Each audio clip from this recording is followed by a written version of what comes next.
하나님을 만남으로 내 인생이 어디서 왔는지를 깨닫게 됩니다. 하나님을 만남으로 이 땅에서 내 인생이 무엇을 하며 살아야 할지를 깨닫게 되는 것입니다. 하나님을 만남으로 말미암아 내 인생이 어디로 가야 할지 깨닫게 하시는 것이죠. 이처럼 우리 인생은 영혼으로 지음받았기 때문에 영이신 하나님을 만날 때 진정한 평안과 쉼과 여유가 있을 줄 믿습니다. 오늘 본문의 말씀은 여러분들이 잘 아는 바 다윗의 시입니다. 다윗은 자신이 만난 하나님을 목자라고 인정합니다.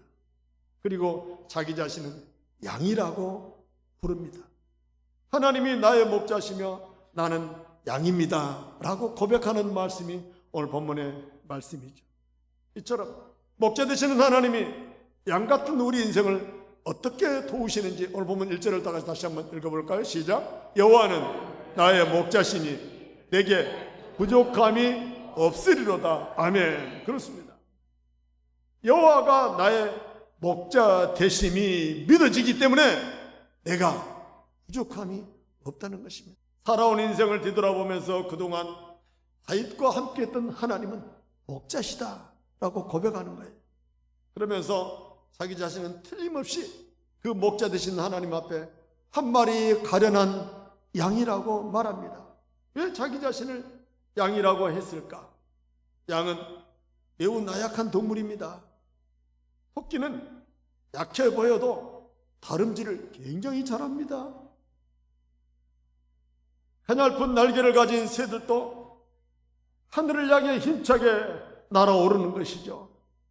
다른 모든 짐승들은 한 가지씩 나름대로 능력을 가지고 있지만 양은 아무리 살펴보아도 능력이 없습니다. 스스로 살아갈 힘이 없어요. 돼지도 소도 헤엄을 친다는데 양은 헤엄을 칠 줄 모릅니다. 그냥 물에 펑그덩 가라앉을 수밖에 없는 거예요. 또 양의 눈은 근시라서 멀리 보지 못한다고 합니다.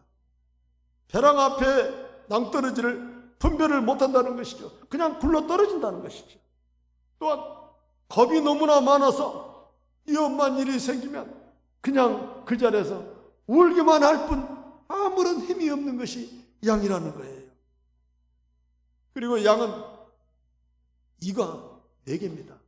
초식동물이 다 그렇지만 초식동물이 이가 4개인 이유는 짧은 시간에 풀을 몽땅 뜯어먹고 얼른 숨어서 그 숨은 곳에서 먹었던 것을 꺼내어 다시 씹고 꺼내어 다시 씹고 하려고 이가 4개라는 거예요.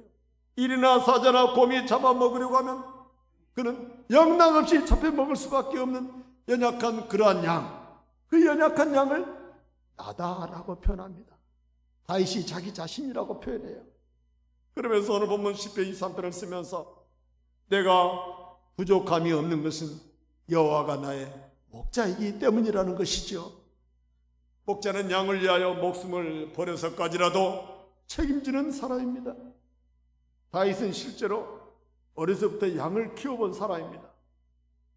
목자로서 양을 책임지는 목동의 삶을 살았던 것이죠.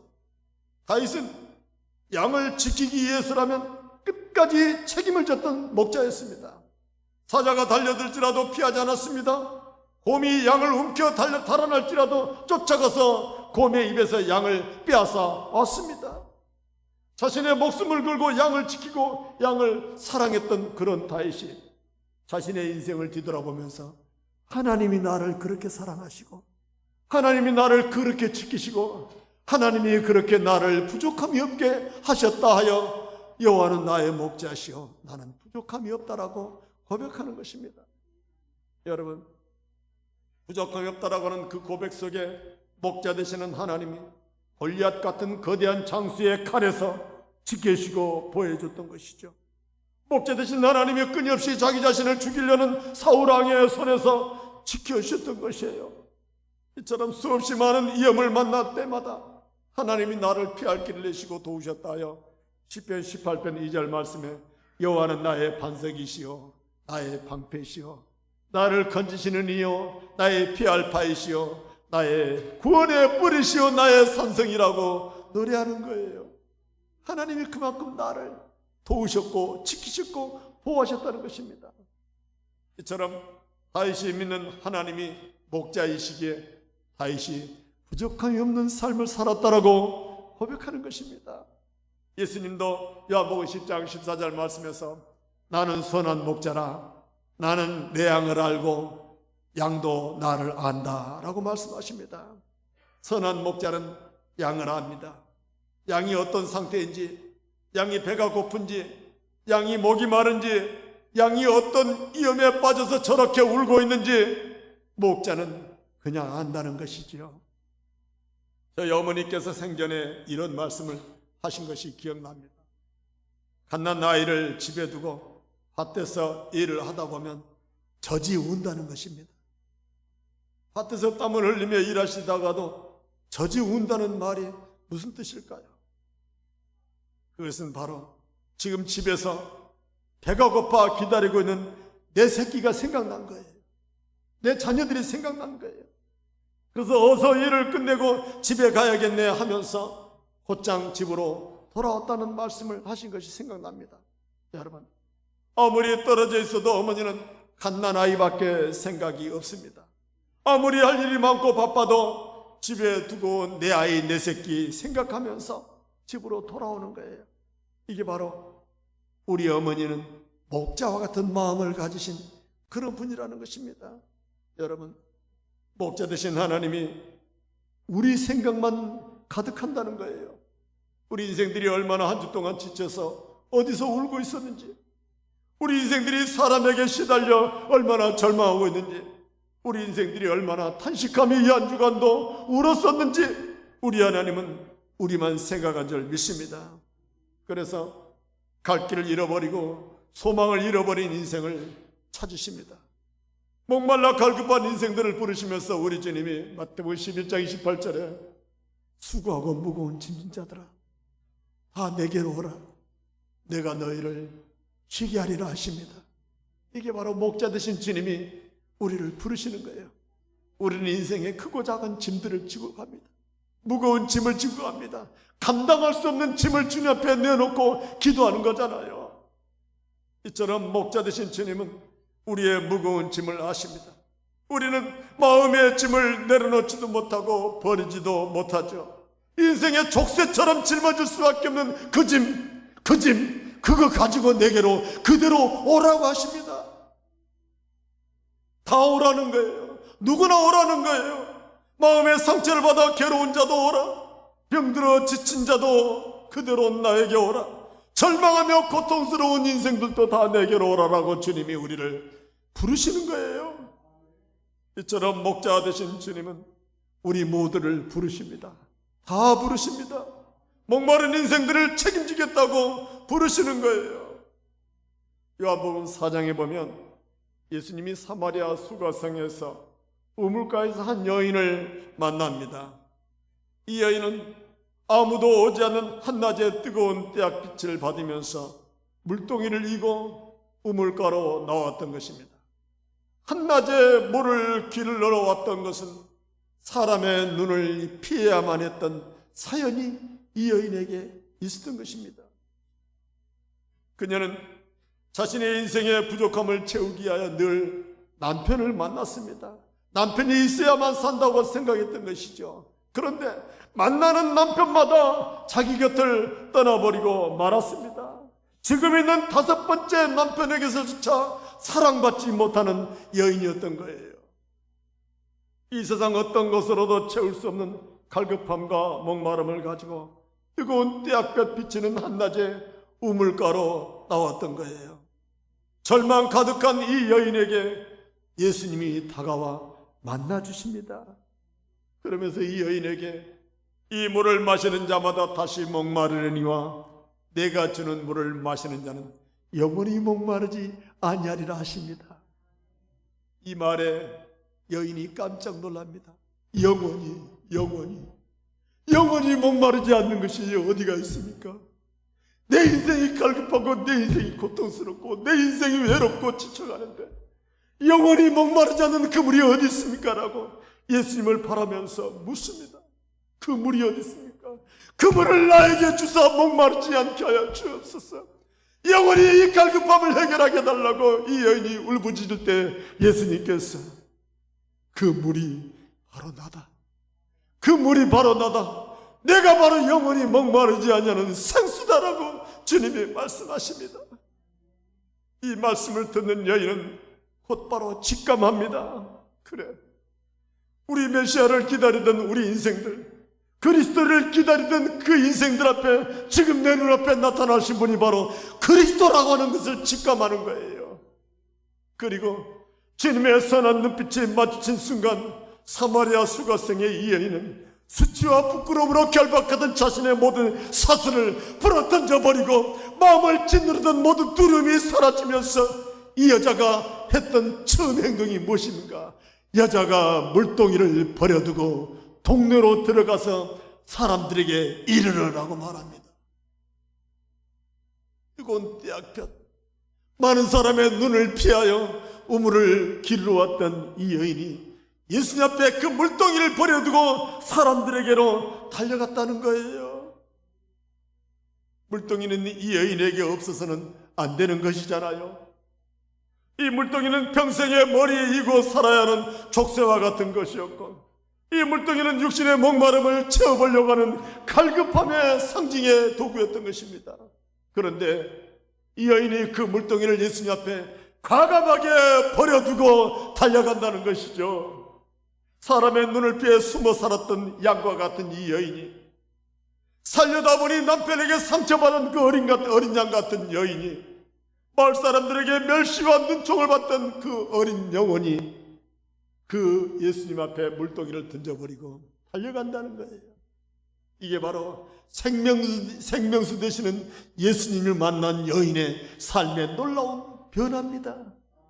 오늘날 이 시대에 얼마나 많은 사람들이 삶에 지치고 절망하며 좌절하며 낙심하며 오늘도 갈급한 목마름을 해결하고자 몸부림치는지 모릅니다. 여러분, 영원한 생명 되신 예수, 우리의 목자 되신 예수, 그분을 만날 때 우리 인생의 갈급함은 해결될 줄 믿습니다. 그 여인이 마을로 달려가서 외칩니다. 와서 보라, 이는 그리스도가 아니냐, 메시아가 우리에게 왔다, 와서 그분을 보라라고 외칩니다. 담대하게 내 인생의 목마름을 해결하신 예수 그리스도, 그분을 와서 보라는 거예요. 나의 모든 과거를 알면서도 따뜻한 사랑으로 품어주신 분, 내 영혼의 목마름을 담대로 해결해 주신 그분을 여러분들도 와서 보라는 거예요.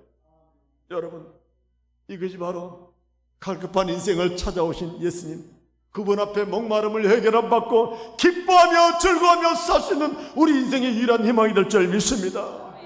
숨어 살던 인생이 외치는 인생이 되고 수치의 물동이를 던져버리고 주님 앞에 달려나아가 담대하게 살아갈 수 있는 삶을 살게 하는 거예요. 이게 바로 갈급한 영혼, 목마른 영혼이 예수님을 만남으로 말미암아 세상 그 무엇도 부러운 것이 없이 담대하게 살아갈 수 있는 이유입니다.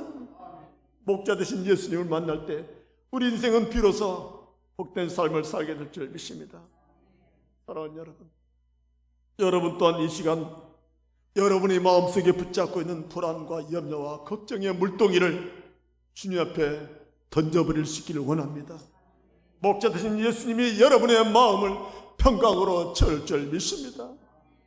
부족함을 뛰어넘어 주님은 우리에게 어떤 풍요로움을 주시니 다 같이 함께 있습니다. 시작. 그가 나를 푸른 풀밭에 누이시며 쉴만한 물가로 인도하시는도다. 아멘. 푸른 초장으로 인도하신대요.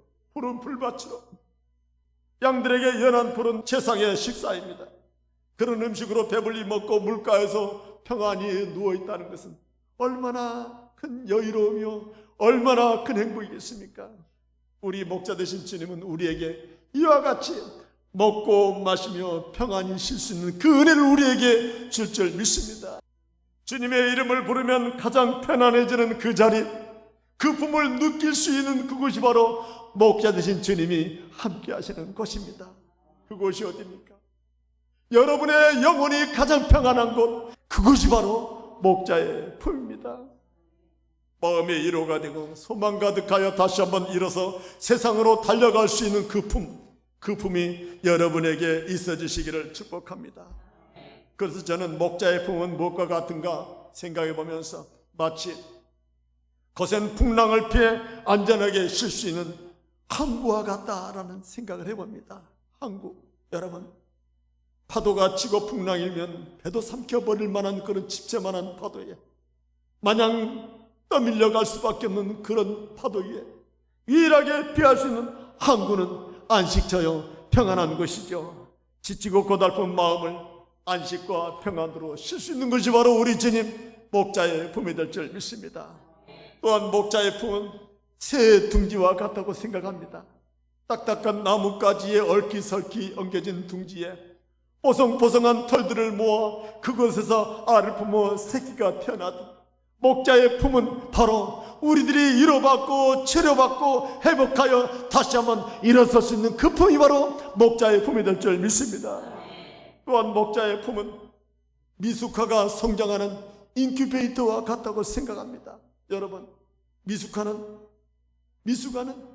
우리가 평범하게 살아가는 이런 공기로는, 이런 온도로는 견딜 수가 없습니다. 가만히 두면 그냥 숨이 멎어버린 것이 미숙아입니다. 인큐베이터는 이 미숙아의 심장박동, 체온, 산소 포화도를 1초도 놓치지 않고 완벽하게 조절해주면서 미숙아의 생명을 지켜주는 것이 인큐베이터예요. 목자 되신 주님의 품이 우리를 완벽하게 지키시고 보여주시는 그 품이 될 줄 믿습니다. 목자의 이러한 품에 안길 때 어떤 일들이 일어나는지 이사야 66장 11절에서 너희가 젖을 빠는 것 같이 그 이로하는 품에서 만족하겠고, 아멘. 젖을 빠는 어린아이처럼 만족하게 된다는 것입니다. 하나님 품에서 만족하는 은혜가 있는 거예요. 그래서 선한 목자 되신 품에서 우리는 부족함이 없는 삶을 살게 될 줄 믿습니다.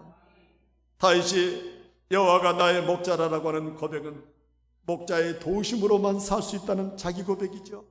목자의 품이 안식이요, 목자의 품이 평안이요, 목자의 품이 다시 한번 일어설 수 있는 용기를 주는 것이죠.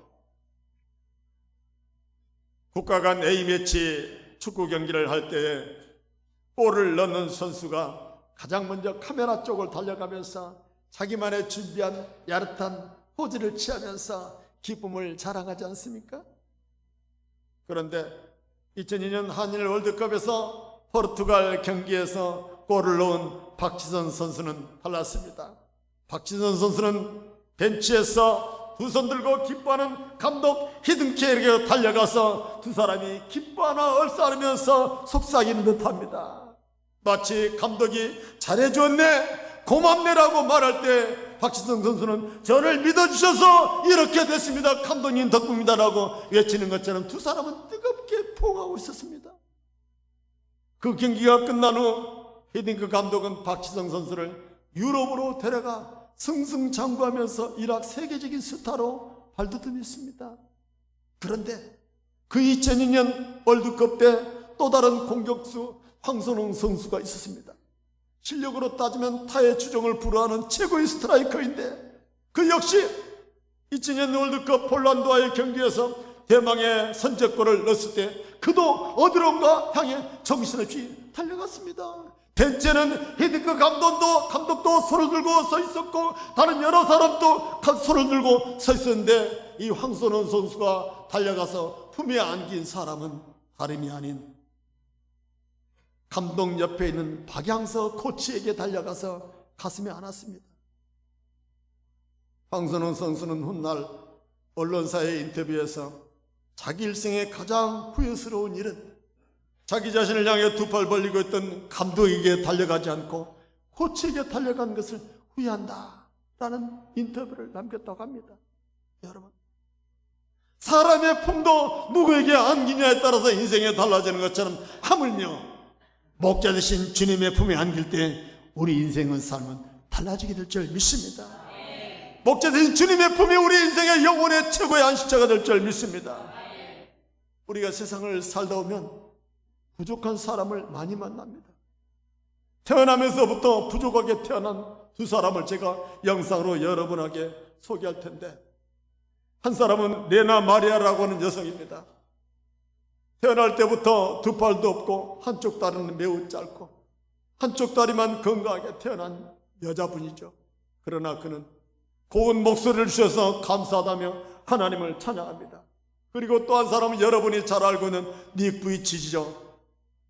닉 부이치치. 이 사람은 태어날 때부터 양팔이 없고 두 다리가 없는데 한 왼쪽만 발가락 두 개가 달린 짧은 다리가 있습니다. 그는 전 세계를 누비면서 절망하는 청소년들에게 감동을 주는 위대한 삶을 살고 있어요. 여러분에게 지금 무엇이 부족한가요? 그 부족한 것 때문에 언제까지 절망만 하고 있으렵니까? 절망하고 있는 그때 세상 사람들은 조롱과 멸시와 비웃음만 던집니다. 그런데도 세상을 바라보며 세상 사람들의 기준에 맞추어 자신을 판단하고 비관한다면 참 어리석은 자신일 것입니다. 자신의 부족함을 느낀다면 더 이상 세상을 바라보지 마십시오. 세상은 부족한 여러분들에게 아무런 도움도 주지 않습니다. 오직 목자 되신 주님만 바라보십시오. 선한 목자 되신 주님만 바라볼 때 거기에 위로와 소망이 있을 줄 믿습니다.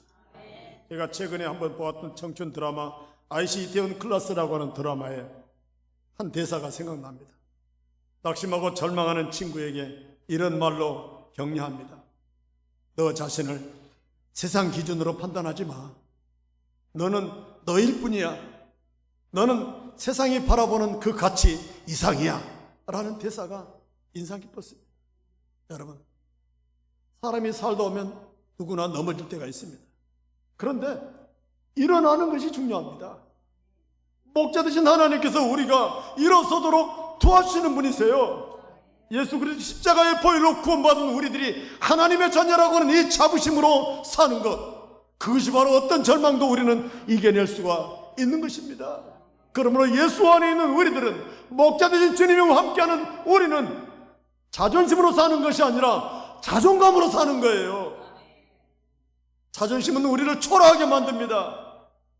자존심은 우리를 비참하게 만들어요.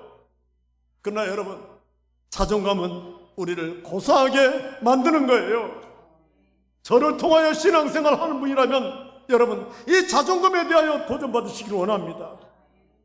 자존심은 내 인생의 쓰레기와 같은 거예요. 그것에 매달려 구걸하면서 그것에 매여 중매 산할 필요 없는 거예요. 주님이 나의 목자 되시고 그분이 나와 함께 하시고 그분이 나의 도움이시며 선한 목자라면 그분을 통하여 나의 삶은 언제나 새로워질 수 있습니다. 그러므로 여러분, 우리가 누구를 따라야 되겠습니까? 우리가 따라야 할 분은 누구예요? 오직 한 분, 다 같이 있습니다. 시작. 여호와는 나의 목자시니 내게 부족함이 없으리로다. 부족함이 없게 하시는 여호와 하나님 한 분, 그분만 따라갈 수 있기를 원합니다. 그분만 믿기를 원합니다. 그런데 왜 우리 믿는 사람들이 왜 이렇게 부족합니까? 왜 이렇게 늘 부족합니까? 왜 이렇게 부족한 것이 많은지 몰라요. 우리가 하나님 앞에 양이기는 하나 목자 되신 주님을 따르지 않기 때문은 아닐까요? 예배를 드리고 말씀을 듣고 있기는 하나 하나님의 말씀 앞에 순종하려고 하지 않기 때문에 목자 없이 여전히 고단한 삶을 살고 있지는 않은지 우리 자신들을 생각하게 됩니다. 여러분, 목자 없이 홀로 다니는 양은 결코 온전할 수가 없습니다. 산과 들에는 양들만 사는 것이 아닙니다. 언제든지 기회만 노리며 잡아먹으려고 기다리고 있는 사나운 짐승들이 많이 있는 것처럼 이 세상은 우리 주님 없이는 살아갈 수가 없는 거예요. 오늘날 수많은 절망하는 인생들은 목자가 없기 때문입니다. 세상도 동물의 세계처럼 약육강식의 세계이기 때문에 세상은 약한 자가 삼켜지고 맙니다. 부족한 자는 도태되고 마는 것이 세상이에요. 누구도 알아주지 않아요. 그러므로 목자 없이 사는 인생은 늘 위험한 것입니다. 불신자들은 그렇다 치고라도 우리 믿는 사람들이 교회를 다니고 하나님의 말씀을 듣고 예배를 드리기는 하나 왜 그렇게 부족한 것이 많은지 몰라요. 뭐 때문이에요? 하나님을 믿는다 하면서도 하나님의 말씀대로 순종하지 않아요. 부모를 떠나 아내와 한 몸을 이룰지니라라고 말씀인데도 불구하고 그 말씀을 듣지 않아요. 듣지 않으니까 가정불화가 일어나는 거예요. 원수가 없는 것이 내게 있으니 내가 갚으리라고 말씀해도 아니에요 주님, 내가 할 거예요 라고 말하는 거예요. 서로 사랑하라고 해도 사랑하지 않습니다. 사랑을 자기 기준에서 하는 것이죠. 나는 사랑했는데 왜 저 사람이 저러지? 상대방이 사랑받았다라고 하는 느낌이 들 때 그것이 사랑하는 것입니다. 사랑하라고 하는 말씀대로 살지 않았기 때문에 우리 마음에 미움과 시기와 다툼과 질투가 끊이지 않습니다. 하나님을 경외하라 하는데 하나님을 경외하지 않습니다. 여러분, 하나님을 경외한다는 것은 하나님을 조심하는 거예요. 하나님을 믿으면서도 성도들이 하나님을 조심하지 않습니다. 하나님 앞에 함부로 행동을 해요. 목자 되신 하나님을 믿는다 하면서도 자기 의로움으로 충만한 사람들이 많아요. 남들 보기에는 한없이 부족하구만 본인은 괜찮다고 생각하는 것이죠. 여러분, 우리의 문제 부족하다고 느낀 것은 분명 목자 되신 주님이 우리와 함께 있지 않기 때문입니다. 목자 되신 주님을 따라가지 않기 때문에 부족한 거예요. 주님 말씀대로만 살아보세요. 주님 뜻대로만 살아보세요. 우리 인생의 문제는 아무것도 없는 줄 믿습니다. 나그네와 같은 인생길에 선한 목자 되신 주님이 함께 하시니 우리가 특별한 사람이 된 줄 믿습니다. 선한 목자 되신 주님이 우리의 갈 길을 인도하시니 우리에게는 걱정거리가 없는 거예요. 그분이 책임지시니 무엇이 두렵겠습니까? 내 생각, 내 마음, 내 감정을 내려놓고 주님 말씀대로 순종하며 행해 보십시오. 그러면 부족함이 없는 삶을 살게 될 줄 믿습니다. 이 특별한 은혜가 6월 한 달 동안 여러분의 가정과 삶 속에 충만하시기를 주의 이름으로 축복합니다.